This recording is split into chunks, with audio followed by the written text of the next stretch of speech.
भारत सरकार की जवाबदारी मेरे पास में है।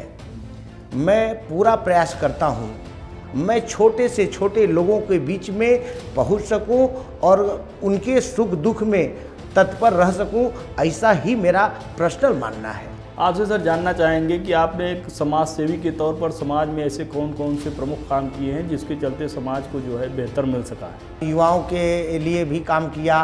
कोरोना काल में महामारी में मेडिकल का कैंप का हुआ, विकलांगों को साइकिल का हुआ और गरीब महिलाओं को साड़ी का वितरण करवाया। तमाम मुद्दों पे काम करते रहते हैं।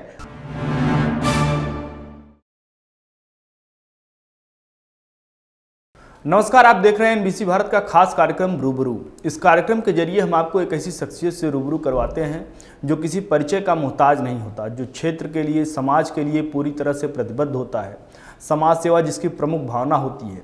इसी कड़ी में हमारे साथ बातचीत करने के लिए आज अखिल भारतीय हिंदू महासभा के प्रदेश अध्यक्ष गुजरात से हैं धीरज सिंह जी। बीजेपी के नेता हैं। केराकत जौनपुर में इनका खासा जो है समाज सेवा के जरिए इन्होंने अपनी खासी एक पहचान बनाई है, जिसके चलते युवाओं में लगातार जो है इनका क्रेज बढ़ रहा है। इनसे हम बातचीत करेंगे और जानने की कोशिश करेंगे कि क्षेत्र के लिए, समाज के लिए वो किस तरह से काम कर रहे हैं। सर, बहुत बहुत स्वागत है आपका एनबीसी भारत पर। सबसे पहले मैं सभी देशवासियों को प्रणाम करता हूँ, क्षेत्रवासियों को प्रणाम करता हूँ कि आज दिल्ली में आपके चैनल के माध्यम से मेरे को बोलने का मौका मिला है। मैं आप लोग साथियों को भी बहुत बहुत धन्यवाद देता हूं। सर, सबसे पहले आपसे जानना चाहेंगे, आप गुजरात में जो है अखिल भारतीय हिंदू महासभा के प्रदेश अध्यक्ष के तौर पर काम कर रहे हैं। भारतीय जनता पार्टी में भी आप लगातार जो है सक्रिय राजनीति में, लगातार बीजेपी मुख्यालय में आप लोगों के संपर्क में रहते हैं। तमाम सब सारी चीज़ें हो रही हैं। क्या कुछ सर लग रहा है कि जो है इस बार जो है 2024 के चुनाव को लेकर बीजेपी किस तरह की रणनीति बना रही है? देखिए मैंग जी, हम लोग 2012 से मैं बसपा से राजनीतिक करियर का स्टार्ट किया गुजरात से। उसके बाद में 2013 में मैंने भारतीय जनता पार्टी ज्वाइन किया और निरंतर 2013 से निरंतर मैं भारतीय जनता पार्टी परिवार के साथ में, संगठन के साथ में लगातार काम करते हुए आ रहा हूं। मैं अखिल भारतीय हिंदू महासभा का गुजरात का युवा अध्यक्ष की भी जवाबदारी संगठन वालों ने मेरे को दिया। अटल भारतीय हिंदू फाउंडेशन का राष्ट्रीय युवा अध्यक्ष की जवाबदारी पर रहा। इस समय सहकारिता प्रकोष्ठ भारतीय जनता पार्टी कोऑपरेटिव भारत सरकार की जवाबदारी मेरे पास में है। मैं पूरा प्रयास करता हूं कि क्षेत्र से लेकर के, जैसे मैं जौनपुर केराकत विधान सभा का रहने वाला हूं, अपने क्षेत्र से लेकर के और गुजरात तक मैं उत्तर प्रदेश से गुजरात गया और गुजरात से वापस उत्तर प्रदेश, जो माँ ताप्ती के कृपा से हमको ये राजनीति का या समाज सेवा करने का मौका मिला। मैं हमेशा यही चाहता हूं कि मैं छोटे से छोटे लोगों के बीच में रह करके मैं अपनी सेवा, ऐसा नहीं है कि मैं भारतीय जनता पार्टी के बैनर के नीचे ही रह करके मैं लोगों की जन भावनाओं को समझ सकूं। मैं संगठन के माध्यम से सभी युवाओं के चाहते हुए मेरा यह संदेश है कि जितना बनेगा मैं छोटे से छोटे लोगों के बीच में पहुंच सकूं और उनके सुख दुख में तत्पर रह सकूं, ऐसा ही मेरा पर्सनल मानना है। एक चीज़ ये बताइए, लगातार जो है समाज सेवा के जरिए आप अपनी पहचान बना रहे हैं, किस तरह से आप देखते हैं कि ये 2024 के चुनाव में बीजेपी आपको कुछ जिम्मेदारी देगी जिससे जो है आप समाज के लिए बेहतर कर सके? केराकत विधानसभा को लेकर क्या कुछ चीज़ें हो रही हैं? साथ ही साथ मछली शहर विधानसभा जो आपके यहाँ से सुरक्षित सीट है, तो वहाँ पर जिसको भी जिम्मेदारी मिलती है आप उसको किस तरह से सपोर्ट करने के लिए, क्योंकि युवाओं का एक पूरा सोर्स आपके पास है, तो किस तरह से उनको सपोर्ट करने का काम करेंगे? देखिए, अभी 2024 का चुनाव है।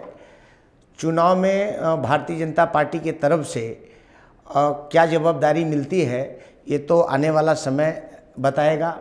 रहा सवाल मछली शहर लोकसभा का, मैं मूलतः मछली शहर लोकसभा से केराकत विधानसभा से बिलोंग करता हूं।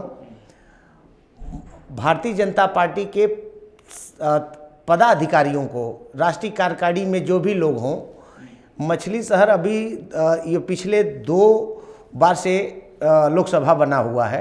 पहले हम लोगों का सैदपुर गाजीपुर सीट आता था।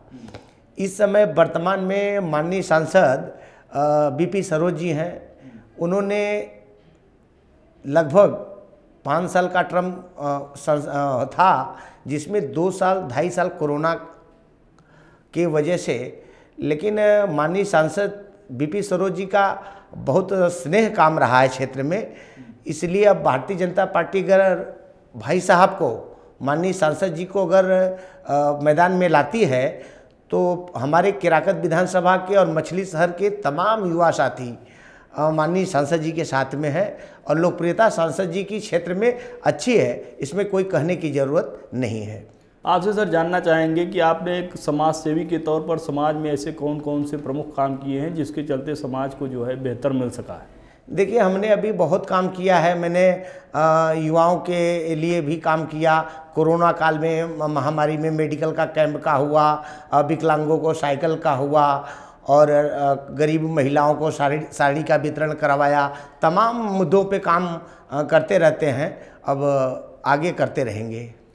कोरोना काल में जैसा कि आपने देखा होगा, तमाम जगहों से जो है प्रवासी भी आपके क्षेत्र में आए होंगे, यानी जो लोग बाहर रोजगार के लिए गए होंगे। तो उस वक्त जो विपदा का समय था, प्रधानमंत्री जी लगातार कह रहे थे कि आपदा को अवसर में बदलना चाहिए, लोगों को बढ़ चढ़कर जो है समाज सेवाओं में भाग लेना चाहिए।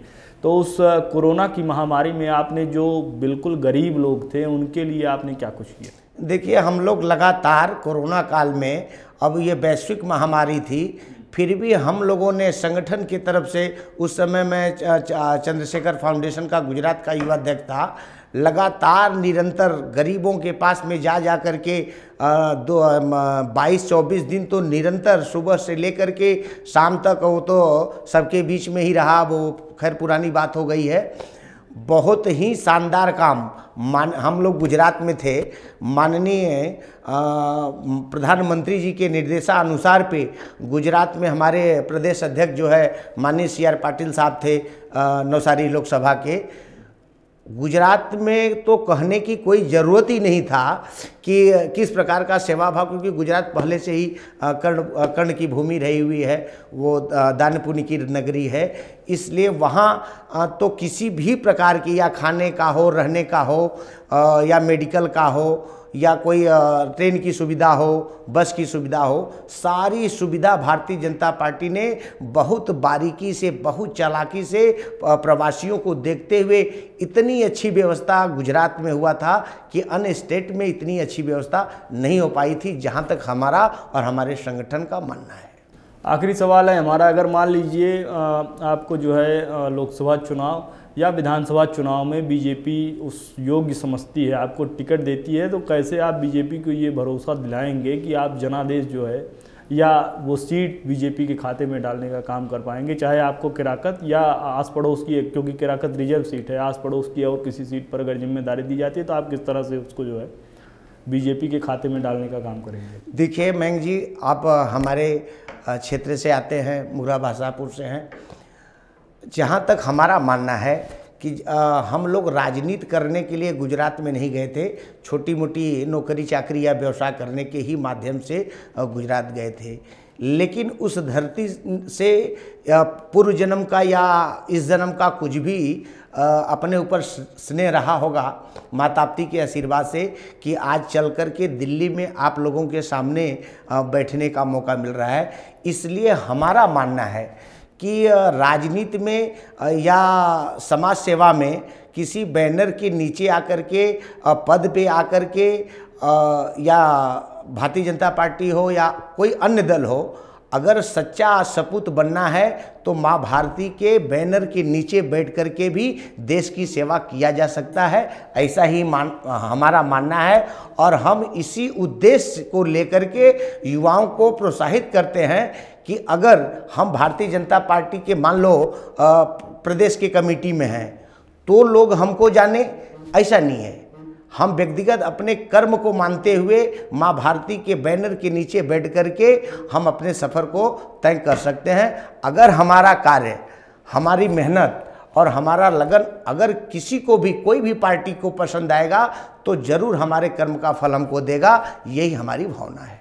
तो ये थे हमारे साथ धीरज सिंह जी, जिनका साफ तौर पर कहना है कि इनके समाज सेवा और साथ ही साथ इन्होंने जो है अखिल भारतीय हिंदू महासभा में गुजरात में जिस तरह से काम किया और भी तमाम जो समाज सेवाओं का इन्होंने जिक्र किया, उसके जरिए इनका ये मानना है कि कहीं ना कहीं उसका प्रतिफल जो है ज़रूर इनको मिलेगा, क्योंकि इनका ये मानना है कि समाज में लोगों को बेहतर मिल सके, समाज सेवा बेहतर तरीके से हो सके, इसके लिए पूरी तरह से प्रतिबद्ध है। जो किसी पार्टी का कोई मतलब इनका वो नहीं है कि हमें कोई लालसा है या कोई इस तरह की चीज़ें हैं, बस केवल इनका सबसे बड़ी चीज़ ये बताना चाह रहे हैं लगातार कि केवल और केवल समाज सेवा, समाज के हित में बेहतर किया जा सके, उसके लिए वो लगातार प्रतिबद्ध है। अगले हफ्ते हम आपको फिर एक ऐसी शख्सियत से रूबरू करवाएंगे जो किसी परिचय का मोहताज नहीं होगा, जो देश समाज के लिए पूरी तरह से प्रतिबद्ध होगा। देश दुनिया की तमाम बड़ी खबरों के लिए जुड़ रहिए हमारे साथ, देखते रहिए NBC भारत।